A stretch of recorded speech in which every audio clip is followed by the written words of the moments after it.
जय श्री कृष्ण दोस्तों। देखिए, आज हम बात करेंगे शनि की गोचर पे। ये जो गोचर है मैं आपसे बात करने वाला हूँ, ये आप अपने लग्न साइन से देख सकते हैं या मून साइन से भी देख सकते हैं, ये दोनों से देख सकते हैं। इस गोचर में मैं सारी राशियों के बारे में बात करूंगा कि आप पे इनका इफेक्ट क्या आएगा, और साथ ही साथ ये अच्छा करने के लिए आप क्या उपाय कर सकते हैं जिससे कि आपको बहुत ज्यादा इस गोचर से बेनिफिट होए। देखिए, शनि को अगर हम समझे, शनि आपके कर्मों के हिसाब से देते हैं। शनि का गोचर कभी भी बुरा नहीं होता। अगर आपके कर्म अच्छे हैं, अगर आप डिसिप्लिन है अपने लाइफ में, तो आपको कभी प्रॉब्लम नहीं आएगी। एक शनि की जनरल रेमेडी है, अगर आप सब करेंगे तो आप देखेंगे शनि आपको हमेशा ही अच्छा फल देंगे। सबसे पहले तो अपने लाइफ में डिसिप्लिन लाइए। दूसरा, जो लेबर क्लास होती है उनकी जितनी आप मदद कर सकते हैं उनकी मदद करिए। आप देखेंगे ये दो काम, आपका शनि जिस भी भाव में बैठा है आप करेंगे, आपको कभी प्रॉब्लम नहीं आएगी दोस्तों। चलिए, सबसे पहले बात करते हैं हम एरीज के लिए। एरीज के लिए जो शनि का परिवर्तन हो रहा है वो आपके 12th हाउस में हो रहा है। 12th हाउस ना हमारे सबकॉन्शियस माइंड के साथ साथ हमारे हिडन फियर्स का भी होता है। कहीं ना कहीं आपको रियलिटी चेक मिलेगा अपने स्पिरिचुअल ग्रोथ को लेके। आप कहीं ना कहीं हीलिंग की तरफ जाएंगे, अपने सबकॉन्शियस माइंड से रिलेटेड आप बहुत सारी चीजें करेंगे। अगर आप इस गोचर को अच्छा करना चाहते हैं, एक तो सबसे पहले आपको अपनी लाइफ में डिसिप्लिन लाना पड़ेगा स्पिरिचुअल ग्रोथ की तरफ की वजह। दूसरा, आप कुछ ना कुछ नया स्टार्ट करेंगे स्पिरिचुअलिटी की तरफ, और साथ ही साथ आप एक डिसीजन भी लेंगे उसके हिसाब से कि आपको अपनी लाइफ में आगे कौन सा पाथ चुनना है, कौन सा नहीं चुनना है। अगर आप चाहते हैं ये गोचर आपके लिए बहुत अच्छा जाए, आप इस समय में शनिवार के दिन जो सरसों का तेल होता है, एक तो उसका दान करना शुरू करिए। दूसरा, जो बचा हुआ फूड होता है कोशिश करिए वो ना खाइए। बासी फूड आपके लिए इस समय में बिल्कुल भी अच्छा नहीं है, और साथ ही साथ किसी का जूठा खाना भी आपके लिए खाना अच्छा नहीं है। चलिए, दूसरे गोचर की बात करते हैं जो हो रहा है टोरस राशि में। टोरस राशि में ये 11th हाउस में हो रहा है, और ये 11th हाउस जो होता है, ये हमारी दोस्ती से रिलेटेड होता है, हमारी जो नेटवर्किंग होती है उससे रिलेटेड होता है। देखिए, क्योंकि ये पाइसेस के साइन में हो रहा है, तो आप देखेंगे कि आपको ये रियलिटी चेक करवाएगा आपके कनेक्शंस के ऊपर। आपके जो कनेक्शंस हैं वो कितने अच्छे हैं, आपके जो मनी सोर्सेस है, आप जहां से प्रॉफिट लेते हैं, वो कितना सही है, क्या उसमें सही है, क्या उसमें गलत है। जो आपके दोस्त या जो आपके ग्रुप्स आपके लिए अच्छे नहीं हैं, ये आपको उनसे दूर भी करवा सकता है, which is good for you ultimately. Second, इस समय में आप वो दोस्ती बनाएंगे जो आपकी लॉन्ग टर्म चलेंगे, और साथ ही साथ आपके वो फ्रेंड्स बनेंगे जो जिन पे आप आंख बंद करके ट्रस्ट कर सकते हैं, क्योंकि ये वाला जो समय है आपको कहीं ना कहीं रियलिटी दिखाएगा आपको दोस्तों से रिलेटेड। इस समय में आपके जो गेन्स होंगे वो भी अच्छे वाले ही होंगे। आपको बस करना क्या है, एक तो जो लेबर क्लास होती है उनकी टाइम से टाइम मदद करते रहिए। साथ ही जो सिल्वर ब्रिक होती है या चांदी का सिक्का जो स्क्वायर होता है या रेक्टेंगुलर में, अपने घर में रखिए। खासकर जो आपका तिजोरी है जहाँ पे आप अपनी मनी रखते हैं वहां पे आप रखिए, आपको बहुत बेनिफिट होगा। चलिए, तीसरी राशि की तरफ चलते हैं जो है जिमिनाई यानी कि मिथुन राशि। इसमें गोचर आपके 10th हाउस में हो रहा है, यानी कि आपके कैरियर या आपको पब्लिक कैसे दिखती है, आपकी जो पब्लिक लाइफ होती है। देखिए, आप जितना ज्यादा हार्ड वर्क करेंगे उतना आपको बेनिफिट होगा। आपने जो सीखा है अभी तक वो सारा का सारा आपको अप्लाई करना पड़ेगा। एक्चुअल में आपकी नॉलेज कितनी है ये गोचर आपको उतना दिखाएगा। आपकी नॉलेज अच्छी है, आपने स्टडीज अच्छे से करी हुई है, आप जिस भी फील्ड में है उसकी आपको नॉलेज है तो आप ऊपर जाएंगे। अगर आपके फंडामेंटल्स क्लियर हैं तो आप ऊपर जाएंगे। अगर आपको उसमें प्रॉब्लम है तो सबसे पहले तो अपने फंडामेंटल्स ठीक करिए ताकि ये गोचर आपको प्रॉब्लम नहीं दे। अपनी लाइफ में थोड़ा डिसिप्लिन लाइए। दूसरा, अगर आप इसकी जो रेमेडीज हैं, रेमेडीज की अगर हम बात करें तो जो ब्लाइंड पीपल होते हैं उनकी आप जितना उनको खाना खिलाएंगे, उनको जितना आप हेल्प करेंगे उतना आपके लिए अच्छा रहेगा। साथ ही साथ जो लेबर क्लास होती है उनकी मदद करिए, आपको उससे बहुत फायदा होगा। चलिए, अब बात करते हैं हम कैंसर यानी कि कर्क राशि की। इसमें जो गोचर हो रहा है वो 9th हाउस में हो रहा है, जो हायर लर्निंग्स का भी है और लॉन्ग डिस्टेंस ट्रैवल से भी रिलेटेड है। कहीं ना कहीं आपके जो लॉन्ग डिस्टेंस ट्रैवल्स हो रहे थे तो उसमें रुकावट आएगी, उसमें डिलेज होंगे, लेकिन हाँ, आपकी जो नॉलेज है उसमें बहुत अच्छे से बढ़ोतरी होगी। आपको कोई गुरु ऐसे मिलेंगे जो आपको नेक्स्ट लेवल पे लेके जाएं, आपको वो विद्या दें जो जिसकी आपको बहुत ज्यादा आगे जाके जरूरत पड़ेगी। इस समय आपको कहीं ना कहीं प्रमोशन भी मिल सकती है। अगर आप जॉब में हो, आप काम करते हो, तो उससे में भी तरक्की हो सकती है। लेकिन वो जो चीज आपकी लाइफ में अभी जो भी चीज आएगी वो आपको कहीं ना कहीं सिखाएगी। आपके लिए जो टाइम है वो टफ है, क्यों? क्योंकि वो आपको फ्यूचर के लिए प्रिपेयर कर रहा है। आपको इस समय में क्या करना है, आपको एक तो अपनी लाइफ में डिसिप्लिन के साथ साथ डेली उठते ही केसर का तिलक लगाना है, और साथ में शनिवार वाले दिन आपको जो सरसों का तेल होता है उसका मंदिर में जाके दान दे के आना है। चलिए अब हम नेक्स्ट की बात करते हैं, वो है लियो। लियो में ये गोचर हो रहा है 8th हाउस में। 8th हाउस जो होता है वो ट्रांसफॉर्मेशन का होता है, आपके अंदर के बदलाव का होता है। आप इस समय में जितना ज्यादा अपने अंदर बदलाव करेंगे ये गोचर उतना ही ज्यादा आपके लिए अच्छा रहेगा। कहीं ना कहीं आपको इनहेरिटेड प्रॉपर्टी भी मिल सकती है, लेकिन आप जितना ज्यादा जल्दबाजी अपनी लाइफ में इस 2.5 साल में दिखाएंगे उतनी आपको प्रॉब्लम आएगी। आप जो भी काम करते हैं, आप जो भी डिसीजन ले, उसमें पहले रिसर्च करिए, फिर वो डिसीजन लीजिए। आप जितनी जल्दबाजी करेंगे उतना आपको प्रॉब्लम्स ज्यादा आएंगी।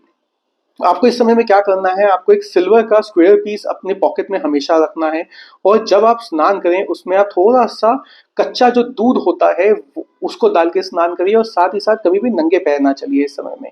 तो ये गोचर आपके लिए बहुत अच्छा जाएगा। और हाँ, अगर इस समय में आप ज्योतिष से सीख रिलेटेड कोई भी चीज सीखना चाहते हैं तो सीखिए, आपको बहुत ज्यादा बेनिफिट होंगे फ्यूचर में। चलिए नेक्स्ट गोचर की हम बात करते हैं, जो है वर्गो में। जो वर्गो का गोचर हो रहा है, ये इसके अंदर गोचर हो रहा है 7th हाउस में। 7th हाउस जो होता है वो हमारे पार्टनरशिप्स का होता है, हमारी मैरिज से रिलेटेड होता है। आप इस समय में आप देखेंगे कि आपके जो रिलेशनशिप्स बनने वाले हैं उसमें डिलेज होंगे, उसमें थोड़ी सी ट्रबल्स आएंगी। आपके जो पार्टनरशिप्स हैं उसमें थोड़ी सी ट्रबल्स आएंगी। आप स्पॉटलाइट में तो हमेशा ही रहेंगे इस समय में, लेकिन जितना आप ठहराव के साथ चलेंगे, जितना आप डिसिप्लिन के साथ चलेंगे, उतना ये गोचर आपको अच्छा दिखाएगा। आपको इस समय में कोशिश करनी है कि आप जो काली देसी गाय होती है उसकी सेवा करिए। 15 मिनट आप काली देसी गाय के जहाँ पे भी गौशाला है वहाँ पे 15 मिनट कम से कम रुकिए। उनको अपने हाथ से आप उनको साफ कर सकते हैं, या अपने हाथ से उनको हरा चारा खिला सकते हैं, तो ये गोचर आपके लिए अच्छा जाएगा। साथ ही साथ इस समय में आप सरसों के तेल का दान करिए, आपके लिए वो भी अच्छा रहेगा। चलिए अब हम बात करते हैं लिब्रा के लिए। लिब्रा के लिए ये जो गोचर हो रहा है ये हो रहा है 6th हाउस में। 6th हाउस जो होता है वो होता है वर्क से रिलेटेड, वो होता है हेल्थ से रिलेटेड, और हमारे दुश्मनों से भी रिलेटेड। आप देखेंगे कहीं ना कहीं आपके, अगर आप बहुत अच्छे से अपने वर्क एथिक पे चलते हैं, आप परफेक्शनिस्ट हो चुके हैं, आपके जो दुश्मन हैं वो सीधा ही डिस्ट्रॉय होना शुरू हो जाएंगे। आपके जितने दुश्मन हैं आपको काम को लेके चलेंगे जरूर, आपको प्रॉब्लम्स क्रिएट करेंगे, लेकिन वो आपका कुछ बिगाड़ नहीं पाएंगे। लेकिन आपको कहीं पे अगर कुछ ख्याल रखना है तो अपना हेल्थ का रखना है, तो अपनी लाइफ में थोड़ा सा डिसिप्लिन लाइए। कोशिश करिए कि डेली कुछ आप एक्सरसाइज करिए, और साथ में जो चमड़े के जूते होते हैं या चप्पल होती है वो किसी जरूरतमंद को दान में दीजिए। अगर हम नेक्स्ट गोचर की बात करें, ये है नेक्स्ट राशि स्कॉर्पियो। स्कॉर्पियो में गोचर हो रहा है 5th हाउस में। 5th हाउस होता है बच्चों से रिलेटेड, 5th हाउस होता है क्रिएटिविटी, आप कितने क्रिएटिव हैं, आपके रोमांस से रिलेटेड। कहीं ना कहीं आप देखेंगे कि आपकी क्रिएटिविटी में डिसिप्लिन आ रहा है, आपकी क्रिएटिविटी में मास्टरी हो रही है। आप बहुत ज्यादा सीरियस होंगे अपने रोमांस को लेके, अपनी क्रिएटिविटी को लेके। कहीं ना कहीं आपके जो बच्चे हैं वो आपकी बात सुनेंगे, लेकिन मुश्किल से सुनेंगे। लेकिन अगर वो आपको देखेंगे कि आप डिसिप्लिन है तो वो भी डिसिप्लिन में रहेंगे। अगर आप अपनी लाइफ में डिसिप्लिन नहीं रहेंगे तो आपके बच्चे भी डिसिप्लिन नहीं रहेंगे। इस समय की जो सबसे बेस्ट रेमेडी है वो है कि अगर आप कुछ सीखना चाहते हैं, कोई कोर्स ले लीजिए। अगर आपका शनि 5th हाउस में आया है, ये कहीं ना कहीं आपको कुछ सिखाना चाहता है, कोई लर्निंग्स कराना चाहता है जो आपको लॉन्ग टर्म में बहुत ज्यादा काम आएगी दोस्तों। आप जो ऑनलाइन कोर्सेज चले हैं जो आपकी फील्ड से रिलेटेड हैं, वो कोई कोर्स आप इस 2.5 साल में करते रहिए रेगुलर बेसिस पे, आपको उससे बहुत ज्यादा बेनिफिट मिलेगा। साथ ही साथ आप क्या करिए, जो शनिवार वाला दिन होता है उस दिन आप सरसों के तेल का दान करिए, और साथ ही साथ आपको नॉनवेज बिल्कुल भी नहीं खाना है दोस्तों इस समय में। चलिए नेक्स्ट राशि की तरफ चलते हैं, जो है सैजिटेरियस राशि। इसमें गोचर हो रहा है 4th हाउस में, यानी कि आपके घर पे, आपके कुटुंब स्थान पे, आपके जो कंफर्ट जोन होता है ना, वहां पे एक गोचर हो रहा है। ये जो गोचर है आपको कहीं ना कहीं आपके फैमिली मेंबर्स के तरफ आपको बहुत ज्यादा रिस्पॉन्सिबल करेगा। देखिए कहीं ना कहीं ये आपके इमोशनल लेवल को टेस्ट करेगा गोचर, कि आप कितना इमोशनल हैं। आप जब घर पे आएंगे आपको थोड़ा सा प्रॉब्लम होगी। इसके लिए जो सबसे बेस्ट रेमेडी है कि आपका जो कंफर्ट जोन है उससे बाहर जाइए। आप ऐसी जगहों पे ट्रैवल करिए काम से रिलेटेड, या अगर काम से रिलेटेड नहीं है तो घूमने से रिलेटेड, जो आपके कंफर्ट जोन से बाहर है। आप जितना कंफर्ट जोन से बाहर निकलेंगे इस टाइम में, उतना ये गोचर आपको फायदेमंद देगा। साथ ही साथ आप सरसों के तेल का दान दीजिए, जो आपके लिए बहुत ज्यादा हेल्पफुल होगा। और जितना आप काले कपड़ों का अवॉइड करेंगे उतना ही आपके लिए अच्छा रहेगा। चलिए नेक्स्ट राशि पे चलते हैं जो है कैप्रिकॉर्न। कैप्रिकॉर्न राशि में जो गोचर हो रहा है वो हो रहा है थर्ड हाउस में। थर्ड हाउस हमारा कहीं ना कहीं हमारे कम्युनिकेशन से रिलेटेड है। आप जो भी कम्युनिकेशन में जा रहे हैं, जो भी कम्युनिकेट कर रहे हैं, आप कोशिश करिए कि वो सोचिए पहले क्या बोलने चाह रहे हैं। आपके जो स्किल्स हैं, आपकी जो पेशेंस है, उसका प्रेशर टेस्ट होना ही होना है। आप बोलेंगे कुछ, वो सुना कुछ जाएगा, समझा कुछ जाएगा। तो इसलिए है कि जो भी आप बोलिए पहले उसको सोचिए, फिर उसको बोलिए। इस समय में आप जितना रीडिंग करेंगे उतना आपका अच्छा रहेगा, जितना आप पेशेंस रखेंगे अपने अंदर उतना आपके लिए अच्छा रहेगा। देखिए इस समय में आपको आपके लिए सबसे अच्छा जो रेमेडी है वो होती है, जो उड़द दाल होती है, काली दाल होती है, उसका दान करिए।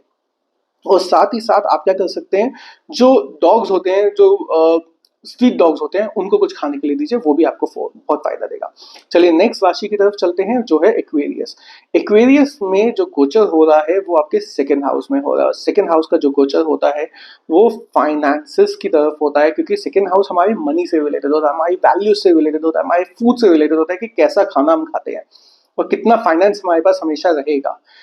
ये कहीं ना कहीं आपको प्रॉब्लम आएगी फूड से रिलेटेड, आपको चैलेंजेस आएंगे मनी से रिलेटेड, आपको कहीं ना कहीं लेसन्स मिलेंगे मटेरियल सिक्योरिटी से रिलेटेड कि आपको कैसे अपने आप को फ्यूचर के लिए तैयार करना है अपनी सिक्योरिटी से रिलेटेड। व्हेन आई से security it means more of money, और अपने सेल्फ वर्थ को पहचानने के लिए आपको तैयार करना है। देखिए शनि का गोचर हमेशा कुछ ना कुछ सिखाने के लिए आता है। आपकी कहीं ना कहीं ट्रैवलिंग भी होगी वर्क को रिलेटेड, और ये आपके लिए बहुत अच्छी रेमेडी है। आप जितना ट्रैवल करेंगे अपने काम से रिलेटेड उतना ही आपका काम ऊपर जाएगा। साथ ही साथ जो गली में स्ट्रीट डॉग्स होते हैं उनको कुछ खिलाइए, और साथ में जो कौवे होते हैं इनको आप ब्रेड के ऊपर एक दो बूंद सरसों का तेल लगा के वो खिलाइए, या रोटी के ऊपर एक दो बूंद सरसों का तेल लगा के खिलाइए। और शनिवार वाले दिन खासकर जो उड़द दाल होती है इसका आप मंदिर में जाके दान दे के आइए। अब चलिए लास्ट राशि की तरफ चलते हैं जो है पाइसेस। पाइसेस में जो गोचर हो रहा है शनि का वो हो रहा है हमारे फर्स्ट हाउस में, यानी कि हमारी पूरी पर्सनालिटी पे कहीं ना कहीं आपको दिक्कत आएगी अपने आप को एक्सप्रेस करने के लिए। कहीं ना कहीं आपका जो सेल्फ कॉन्फिडेंस है उसमें थोड़ा सा आप देखेंगे ठहराव आएगा। लेकिन जितना आप अपने आप को सीरियस रखेंगे, जितना आप अपने आप को डिसिप्लिन रखेंगे, उतना ही ये गोचर आपको फायदा देगा। आपके लिए सबसे अच्छी चीज है आप थोड़ा सा अपनी लाइफ में डिसिप्लिन लाइए। थोड़ा अगर आप फिजिकल एक्टिविटी कर सकते हैं तो वो करिए, नहीं तो ये गोचर आपको कहीं ना कहीं हेल्थ इश्यूज भी देगा। इस समय में स्पेशली कहा जाता है कि आप नॉनवेज बिल्कुल भी नहीं खाइए। साथ ही साथ आपके घर के आसपास कहीं पे बरगद का पेड़ है तो वहां पे सुबह स्नान के बाद आप कच्चा दूध चढ़ाइए, और कच्चे दूध से जो मिट्टी जो गीली होगी आपकी जो रिंग फिंगर होती है उससे अपने माथे पे तिलक करिए। आप देखेंगे कि आपको इस गोचर का भी अच्छा ही परिणाम मिलेगा। कहीं ना कहीं शनि के इस गोचर के बाद आपकी लाइफ में आपकी जो बॉडी है उसमें से हेल्थ इश्यूज चले जाएंगे, आपके अंदर बहुत अच्छा ठहराव आ जाएगा। दोस्तों अगर आपको ये अच्छा लगा हो, जिस तरीके से मैंने शॉर्ट एंड क्रिस्प आप लोगों से शेयर करा है, तो कमेंट में अपने व्यूज जरूर शेयर करिए। आप क्या चीज और चाहते हैं मुझसे, आपको कौन से टाइप की वीडियोस अच्छी लगती है, या मैं इन वीडियोस में क्या ऐड करूं, अपने कमेंट्स जरूर शेयर करिए। और हो सके तो अपने दोस्तों से ये वीडियो शेयर करिए। जय श्री कृष्णा दोस्तों।